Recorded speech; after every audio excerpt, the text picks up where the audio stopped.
তো আর এই সাইডে খানকা ঢোকে, এই ঢোকার পথে এইখানে আবার কিছু ইয়ে আছে, হার্টিকালচার নাকি গার্ডেনিং। এখানে একটা আবার নতুন কদু গাছ লাগানো হয়েছে দেখা যাচ্ছে। এটা আবার কিনা বোতল এরিয়া। তারপরে কি সুন্দর পুঁই শাক, এই যে পুঁই গাছ।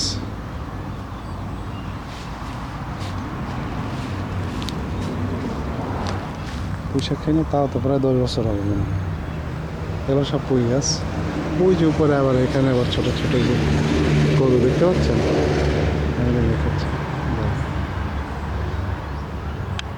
এবার দেখতে পাচ্ছেন, এই যে দেখছেন আবার এখানে আবার গরু ধরেছে।